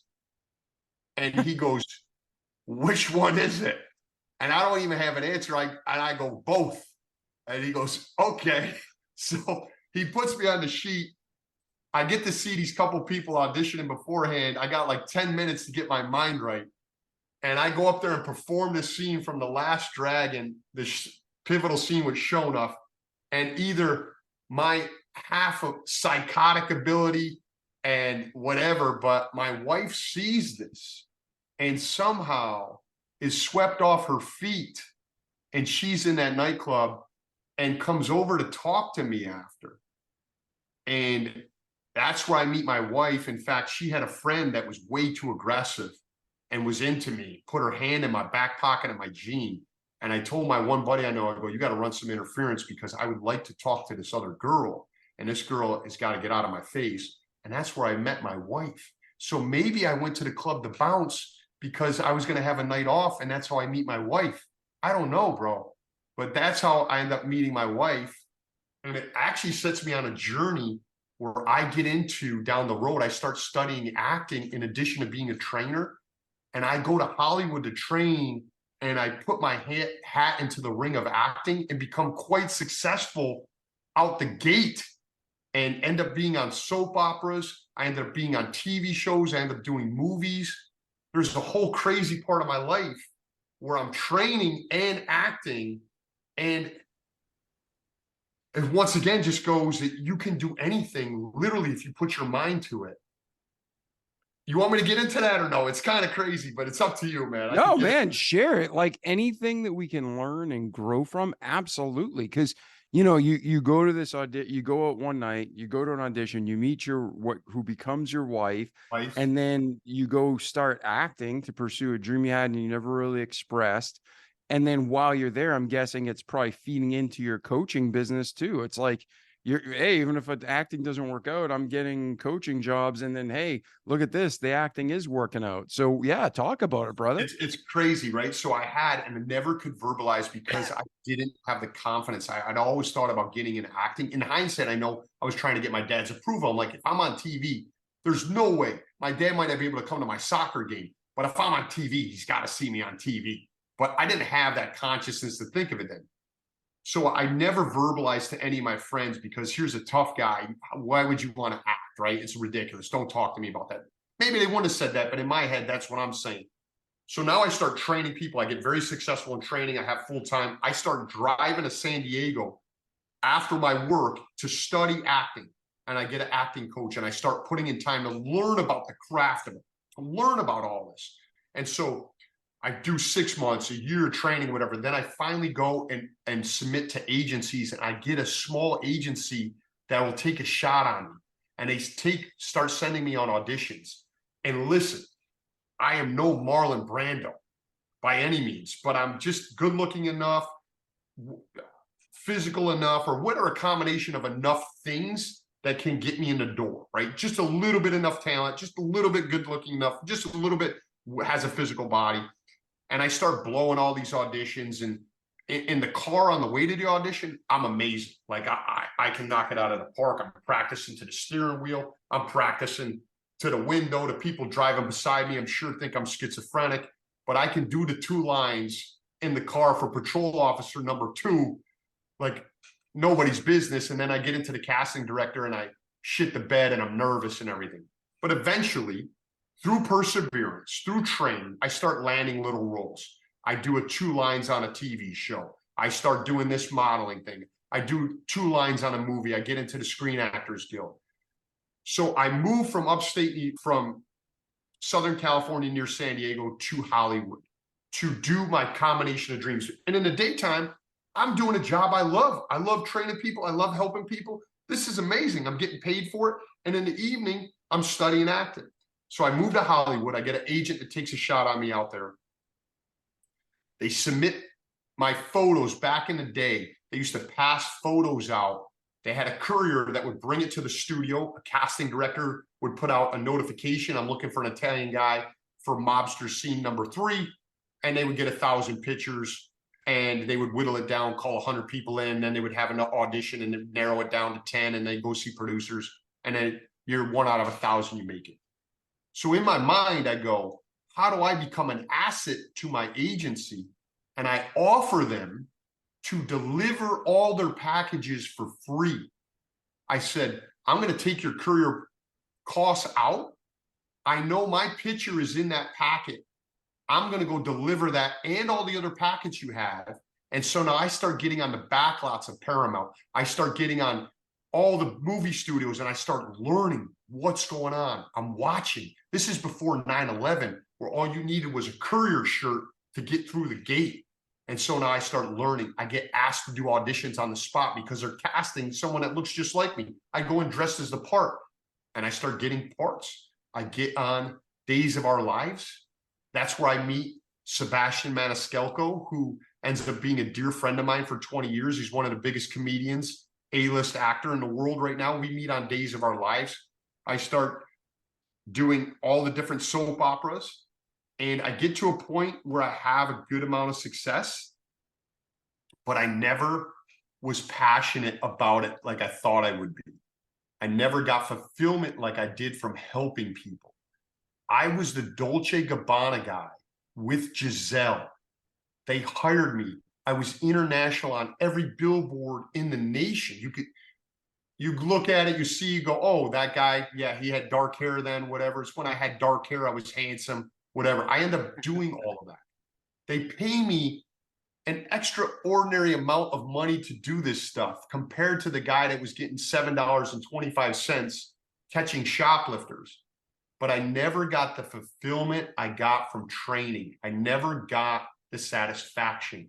I describe it for me, and it could be different for someone else, but as being like a Easter bunny that you get on Easter. It's all shiny and chocolatey on the outside, but on the inside, it's hollow.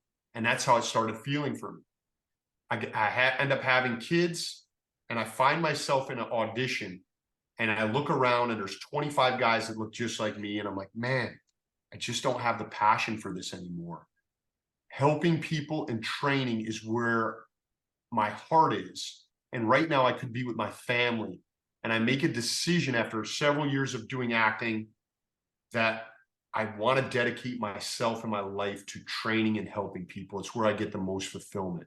And I make a decision in that audition. And on the way home, I call my agency and I say, thank you so much for taking a shot on me. You helped me when no one else would help me. We've had a good amount of success. I want to send the office over lunch for everybody. I thank you so much for getting me in this world, but now it's time for me to retire from there. I want to focus wholeheartedly on training. And they say, are you sure? 100%.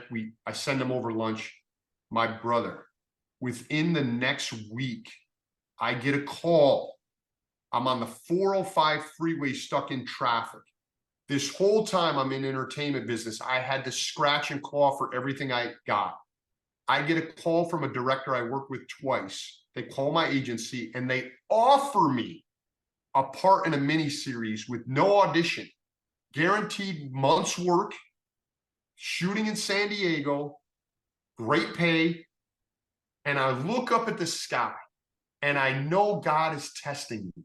He's going to me. He's going, you said that this is what you really wanted, to only train people, but we're going to find out.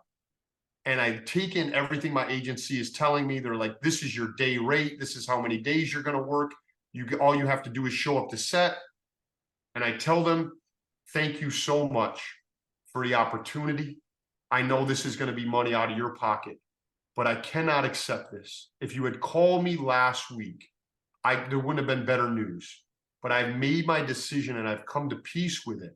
And I have so much fulfillment from helping people that no amount of money you're going to offer me right now is going to change my mind. And I turned down the only role I was offered without auditioning. And I walk away from the entertainment industry with some fond memories, with a lot of life lessons, and really a definitive knowing of what my purpose is in helping people. And that is there's a lot more details, but that is my broad brushstroke of me going from a farm town, mucking hay stalls, mucking horse barns, baling hay, getting arrested, deciding to make a change in my life and learning from my mistakes, to helping people as a trainer, to going through and having this dream of trying Hollywood and doing it to coming back out the other side. And once again, if I can do that, imagine what you can do if you're willing to take a shot on yourself and put the work in. Yeah, that's amazing. And then knowing your passion, knowing what was fulfilling, knowing who you really were, that was the key to staying steadfast in your decision, correct? Yes, it was. Correct. And you're kind of listening and hearing the voice of God and you're following him, and what was your daily like obviously you came to that decision, but the hundreds of days up to that point, was this rolling around in the back of your head? Were you too busy to realize it? Were you being like, God, what should I be doing? Was it building It along was the way? building as my kids were born. And my family to me is everything, man. They're my why. They're right up there. God and my family are my whys. And I was missing out on time with them to be in an audition, to be on a set. And I'm like, why am I doing this? Why am I doing this? I don't need anybody's approval. I love my family dearly. And why am I not spending time with them? And it just came to that culmination in that one audition where I was like, of course, this answer is easy. I need to step away from this. I need to do what fills me, what fills my soul. And so it took a little bit of time, but once that permeated my mind, the decision was like that. It's like the decision when I decided to go to California, there was a culmination, but the decision was like that, you know? Yeah. So now you're in California. Mhm. You have your whole life behind you and ahead of you. Yep. You made the decision to just train. Bring us from that point in your life, John, to today. Yeah, so my training was already busy, but it skyrocketed once I made that decision. Once I feel like I learned more as an individual and as a trainer in the 10 years in 10 years than I did 20 prior.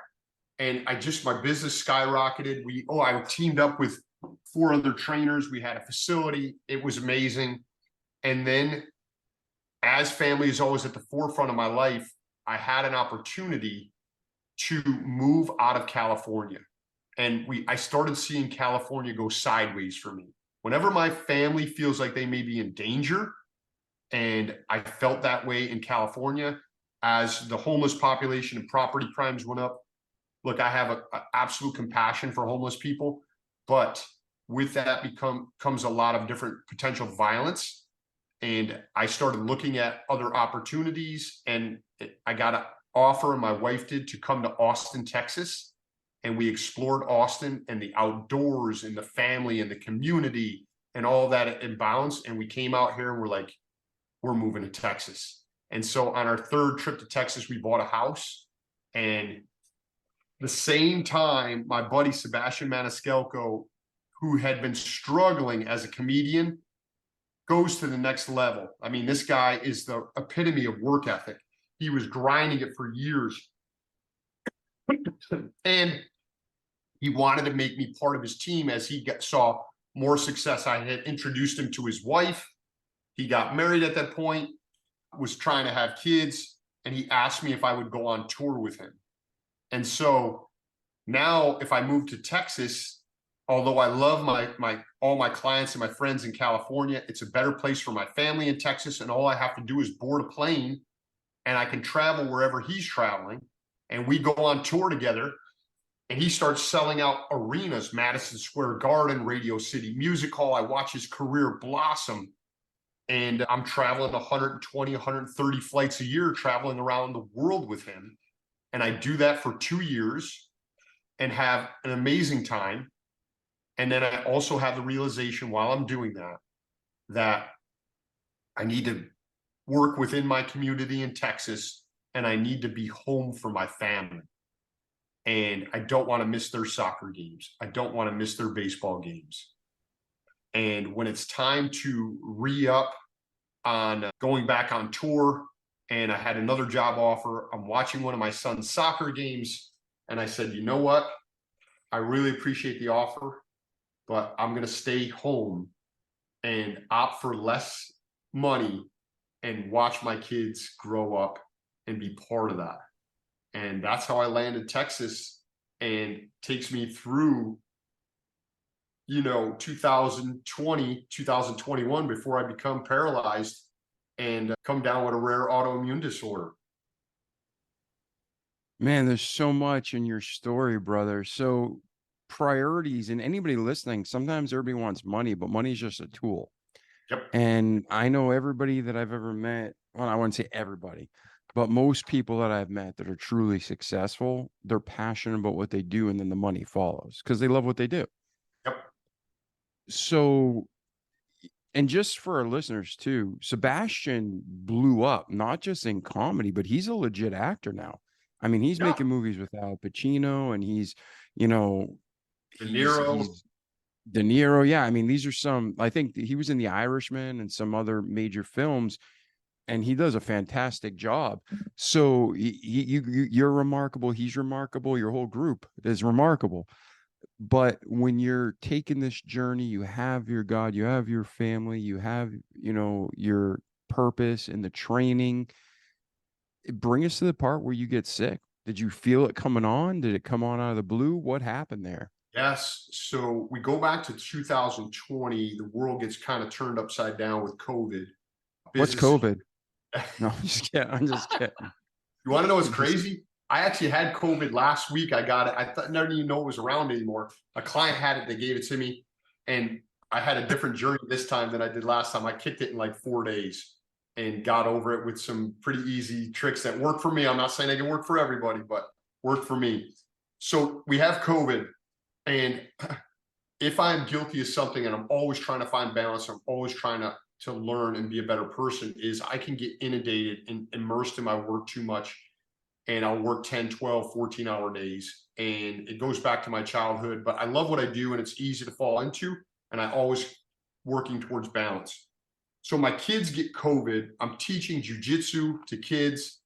So I have a lot of exposure. My kids get COVID. To them, it's nothing more than a blip on the radar screen. They have sniffles and colds. My wife gets COVID. And then I ultimately probably get it from them, maybe get it from teaching jujitsu, whatever. But if we go back, we had to quarantine for 10, 14 days, right? And so this is where my life was out of balance, is I cannot sit down. I get diagnosed with COVID. I'm on the assault bike that day with no medication, doing an hour on the assault bike. I'm working out. I'm making projects around the house that I got to do. Oh, we need to do this, do that. I got a brand new house. There's no projects, but I'm making shit up, right? Till I run myself ragged. I spend no respect to COVID. I ended up getting way sicker than I should be. I get dehydrated. COVID hits me harder. So I recover from COVID. And I also get a bacterial infection where someone's toenail in jiu-jitsu cuts my shin, and I get a thing called cellulitis. And I bring these both up because we don't know where I got Guillain-Barré syndrome from, but the physicians are like, it could have come from COVID. It could have come from the cellulitis. So I get through cellulitis. They give me some antibiotics. And the next thing you know, at night, I start not being able to feel my feet. My toes start going numb. I can't feel my toes, but I don't say anything to anybody because masculinity, don't say anything. I just put my nose to the grindstone. I keep going. Now my feet from my toes get numb and my hands start getting numb. And I start losing my urine stream where I can't pee, although I have to pee, and my vision starts getting blurry. So I have numbness in my feet. My hands are numb. I can't pee, and my vision's getting blurry. And I finally break down after about a week of this, and I go to my wife. I go, babe, I can't feel my feet. I don't know what's going on. In the middle of the night, I've been getting up and taking ice baths because it's the only thing that's relieving some pain and getting me some sensation back. I go, when I get home from work tonight, maybe we should go to the doctor. And thank God for my wife, Cheyenne, who's balanced me. She's like, you're not going to work tonight. We're going to go to the urgent care and we're going to get checked out. So we go to urgent care and they start doing these tests. Now, I'm not someone that's faint from needles or anything like that, but I pass out in there. I go unconscious in urgent care. And they start running my vitals and they start running tests. And they go, look, we don't want to scare you, but you could have a rare autoimmune disorder that we don't have the ability to test for. And it could be GBS, which stands for Guillain-Barré syndrome. I've also heard Guillain-Barré syndrome, or you might have MS.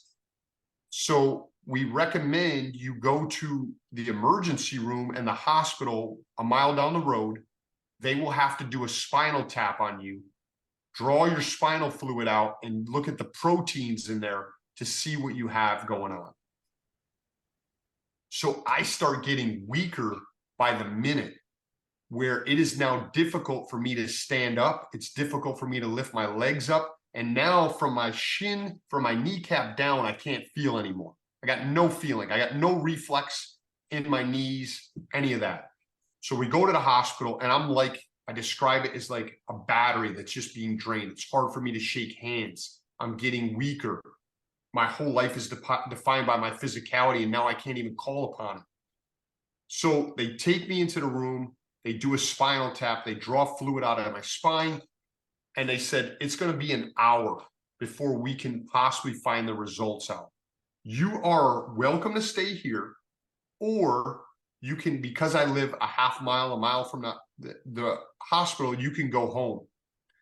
If you go home and these symptoms start progressing, if you start losing sensation in the rest of your body, you need to come back in here immediately, because if you have what we think you have, it will ascend up your body and it will shut your lungs and heart down. And that'll be it. You'll be done. So I go home for an hour. I close my eyes for 20 minutes. I'm not a big fan of the hospital. For me, it's a better place to stay at home. I have bad memories of being in a hospital. My dad was passing away. Although I love hospital workers and nurses and doctors and all that. So in 20 minutes, the next thing you know, I can't feel from my waist down. And we have to go back to the hospital. I have the symptoms they're talking about. So we get back to the hospital. They have to wheelchair me in to the ER, and they bring me up to the ICU in a wheelchair because I can no longer stand. And as I'm going, brother, through the ICU, I see people in all different states of despair. I know some of these people are not going to make it out of the ICU. And I say I made a definitive decision at that moment that no matter what I have, which I don't know at this point, I am never going to complain. I'm never going to for a second say, woe is me. And I am going to absolutely find a way out of this situation. So they're wheeling me to my room. I can hardly stand anymore. And I make that decision, which ends up being a pivotal decision, because I don't want any negativity permeating my mind. So they put me in bed. They lay me down. I'm in isolation. And they start running all these tests on me to get a definitive answer. And I get so weak that I can no longer pick up my arms. I can no longer pick up my head. So the doctor comes in the room. I can hardly turn my head to see who's coming in the room. And at one point, and it's from the extent that I'm in the ICU, I can only move my eyeballs. It's not a pretty picture. I end up soiling myself. I shit myself in there. I code out when they're taking me to get a CT scan. I code out, and every doctor and nurse in the hospital comes down to my assistance. I have to get catheterized, can't pee anymore. And it's not a great situation. But I make some decisions to, number one, I'm going to surround myself with positive vibrations. Ziggy Marley was one of my clients for 20 years and a dear friend. His dad's Bob Marley. And I start playing Bob Marley 24/7 in my room. So I have something that is always bringing me to a positive place. I start praying and asking my body initially to stop eating itself, because basically GBS is your body's own immune system eating the myelin of your nerves, and you start eating the sheath of your nerves and getting weaker and weaker. So I start praying. Go ahead. I don't want to cut you off, but Go there's so much going on. I just want to make sure it's clear. You are perfectly healthy, athletic, training, teaching jujitsu, and then you get COVID, and then all of a sudden these other things start happening. What's the time period from you're healthy to you're in this emergency room? Sure. So I'm perfectly healthy in November. I get COVID like second week of November. I get through COVID by the end of November, 2 weeks. And then December, all of a sudden, this stuff starts happening where I cannot feel my hands anymore. Now, go ahead. And GBS, last question. Did you ever see the movie Lorenzo's Oil? A long time ago. I don't think that's what they have in Lorenzo's Oil, but I can be wrong. Okay, no. I don't know. That's what I was asking because I'm just trying to connect dots here. And I didn't mean to interrupt your story, but I wanted to make sure I understood. This wasn't over 6 months. This was like, you're healthy. Then you get COVID, pushed it too hard. And then a month later, you're just like rapidly falling apart. And when it started falling apart, it started falling apart. Like when I went back into that emergency room, I went from that day being a guy thinking I was going to go to work for 12 hours to I can't stand. And all of a sudden, I can hardly move my head when I'm laying down. It was happening at a rapid pace. And you're coding. That is no fun. Dude. I passed out in the urgent care. There's another time I passed out at home that I didn't even get into, where my wife called the fire department. I passed out in the hospital a couple times, and it's embarrassing. It brings you down to what's important in grassroots really quick, man. What is important in your life, right? We're worried as a kid about a pimple being on our face. All that shit goes away when you're crapping yourself in bed and you no longer control your bowel movements or even stand up to go pee or any of that stuff. So it goes away pretty quick. And so I have the music, I'm praying, I'm meditating, I'm grateful, I'm focusing on that. I'm focusing on my body healing itself. Now, I don't discredit Western medicine at all, but I'm a firm believer in the mind having such power. And I start asking my body to start healing itself. And then I start demanding my body start healing itself, all on a mental level. And then my wife, God bless her, makes a decision because I can no longer swallow. I have to have everything pureed. And this is not a knock on doctors or nurses, but the hospital food is garbage. And I feel horrible that they have to nourish themselves in the most time of need. When we need them and they need nourishment, they have minimal to no choices. There's French fries, chicken fingers, mozzarella sticks, garbage to nourish yourself on a cellular level. I don't mind if they have that stuff, but they should have healthy options if somebody wants them. Whether you're a patient and you're trying to heal or you're a doctor or nurse trying to heal people, we need you to be at the top of your game. We need to put everything we can behind you to help you be successful. So my wife, God bless her, she's so smart. She goes home and starts pureeing organic foods because it's the only thing I can swallow is puree. And she starts bringing me that. So I'm working on a cellular level. I'm working on a spiritual level. I'm working on a mental level with my music. And then over the course of 10 days, I go from, at one point, only being able to move my eyeballs to getting out of the ICU and getting wheelchaired out of there and sent home to start doing therapy. And I make a decision that I'm going to do therapy 7 days a week. I go to the physical therapist 5 days a week, and I do 2 days a week on my own. And at some points, that means picking up a pen. At some points, that means just squeezing my hand. But I never, ever give myself an option to quit. And I keep working day in and day out until I get back in about 3 months to pretty much 95% mobility. And I get the inspiration while I'm in there that this doesn't happen to me, it's happening for me. And how do I do something positive with this? I'm listening to an audiobook while I'm in this state, and I make a decision to write my own book. And this would have never been written or put together if it wasn't for me being paralyzed with GBS. And I put together a book, and it becomes a instant Amazon #1 new release. Congratulations, man. Thank you, brother. And what's the name of the book and when did it release? So, Confessions of a Hollywood Trainer. My life's journeys in this, a lot of details we didn't go over, but it released we technically released it in February, but self-publishing, it didn't really hit till March of this year. And it was a huge success. I was blessed to have great people surrounded. I had a great guy that started off as my editor, and then I gave him co-authorship, Scott Burr, who did an amazing job, extremely talented guy. another guy whose book I was inspired by, Richard Bressler, helped me along the path, and it came out worldwide on audio and regular paperback. And I would have never have done that. I would never have done that unless I became paralyzed. It would have never happened. I was too busy. I would have never put these things down. I would have probably not had the inspiration. And once again, if I can do this with dyslexia, I've never written anything. I'm so bad. I think I mentioned to you this in the pre-interview that when I type, I'm so bad that spell check is like, we have no idea what you're trying to do here. I can't help you. We have no suggestions. And if I can do that and put a book together and have this journey that someone out there listening that thinks they may be at the end of their rope, that there's no hope, that they're in a dark place, that they may not have the ability, trust me, you do. Have faith in yourself, put in the work, surround yourself with positive people, use the tools from your past in your tool belt to navigate these waters. Lose the shame, and you can and will do anything if you're willing to put in the time and the work.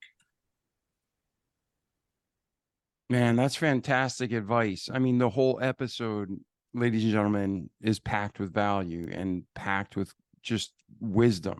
But if you just took that last 30 seconds, that kind of summarizes everything, right? So to wrap up this phase of your life, John, was the final diagnosis GBS, or what was the final diagnosis? That's the final diagnosis, Guillain-Barré syndrome, GBS. Yep. Okay. And then now, is it 100% behind you? Is that something you have to deal with for life? What is the future? So my fingertips, I can't feel them. My toes, I can't feel. My big toes and my thing. My memory is nowhere near as good as it used to be. And I'm wearing glasses for the first time, and I didn't have this stuff ahead of time. So I look at it, if this is the price I have to pay to go through what I've had to do, I'm fine with it. I don't complain about it. Maybe it'll change one day, maybe it won't. Whatever. I'm not worried about it. I don't even think about it. It's just who I am right now. And so if it gets better, fantastic. I'm working every day for it to get better. I do something physical every day. I meditate every day. I do gratitudes every day. I do breathing every day. And if this is how I have to live the rest of my life, dude, I'm blessed. I'm blessed. Yeah. And GBS, it sounds similar, but it's not Gilbert syndrome. How do you pronounce it again? Guillain-Barré syndrome. I had some doctors also say Julian Barr. So I've heard it both ways. I think it sounds a little more exotic if you say Guillain-Barré syndrome. Yeah, no. There's something that's Gilbert syndrome is something that like people from Mediterranean descent have, but it's not dangerous at all. You just have a high bilirubin level in your liver enzymes, no big deal. But what you're talking about is something totally different. I'll put links in the show notes. I'll have you spell it for me, and we'll put in the show notes. People can you want me to spell it? You better put GBS. Yeah, no. We'll look it up and I'll put it in the show notes for them. But we'll make sure you verify that spelled right. Okay. So cool. Well, John, this has been great hanging out today and getting to know you and hear your life journey and the wisdom. But between your birth and today, is there anything we missed on your journey, or is there any final thoughts you want to leave our listeners with? I think we'd have to go 10 hours and I'd bore everybody if we had to cover everything. There's a lot of stuff in the book that I'm not proud of, but are part of me. It's things that happened in Alaska. One thing that I think most people really enjoy is what happened at Burger King in my idiotic youth, how I called 911 on myself and all over a grilled chicken sandwich. I was going to kill people over a grilled chicken sandwich. Embarrassing stuff. But listen, my life is about helping as many people as possible. I said this on the last couple podcasts I've been in, and I do mean it wholeheartedly. I have an absolute soft spot in my heart for veterans, for our first responders, for our teachers. And I know not everybody can afford what I do. And I want to offer people that I will do things pro bono. I will donate some of my time to help you navigate through these waters, to help your business, to help your nonprofit. So if there's something I can do, I will gladly help our first responders, our teachers, our doctors, our nurses, and I'll donate my time to help them, whether that's in nutrition, in mindset, come to speak, whatever. You have my information here. I'm sure David's going to post my social stuff. Reach out to me. If there's something I could do to help, I'd be honored to do it. And together we can achieve amazing things. Amen. Yeah, no man's an island, right? Yeah. So we do it together. So, all right, John. Well, I really appreciate you being here. Thank you so much. Now, again, we're going to put everything in the show notes, but what's the best way for someone to reach you? Sure. On Instagram, it's John.Petrelli. On Facebook, it's John Petrelli. You can go to my website, confessionsofahollywoodtrainer.com or johnpetrelli.com. The book is found on Amazon. It's on iTunes. It's on Audible. Hope you enjoy it, man. My life's journey's in there. And if you think you've heard some crazy stuff here, there's even more embarrassing stuff in there that we haven't even covered. Awesome, my friend. Well, thank you so much, John. And any last thoughts, any final words to our audience before we close this episode? Yeah. We go through this life and this journey, and it's really so short. You should be able to look back and go, man, I have gone and tried everything I wanted to try. I've loved the people I wanted to love. I've expressed love to the people I wanted to. Don't leave any stone unturned. Live in your passion. You let fear go. Don't worry about making mistakes. Mistakes are beautiful things. Don't live in fear. Surround yourself with people that are not only going to support you, but they don't have to agree with everything you say. And you can achieve anything. This is what I'd like you to understand, that you literally can go after and do anything if you're willing to put in the work. I appreciate you all. I appreciate you for giving us this platform. Without you creating this, it doesn't happen. I appreciate people for sitting through this, whatever part you listen to. I'm super grateful. And I just couldn't be more appreciative, buddy. Oh, man, it's been awesome, John. And ladies and gentlemen, all the world, we love you. If you have any questions, reach out to John, myself. We'll help you in any way we can. Again, veterans, first responders, teachers, check out John's website and resources, and he's going to take extra special care of you. That was very generous of him. And with all the information in this episode and every one of our episodes, like our slogan says, don't just listen to this great content, but do what you know you need to do. Repeat it like John did in his life each day so you can have a great life in this world, but most importantly, in eternity to come. So I'm David Pasqualone. This was our friend, John, and we really appreciate you, John. Again, if there's anything we can do to help you, my friend, let me know. And if not, I look forward to getting together in person soon, catching up. Thank you, brother. Thank you, David. All right, ladies and gentlemen, have a great one. We'll see you in the next episode. Ciao. The Remarkable People Podcast. Check it out.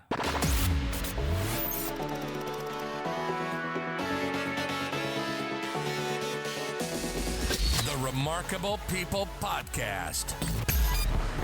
Listen, do, repeat. For life.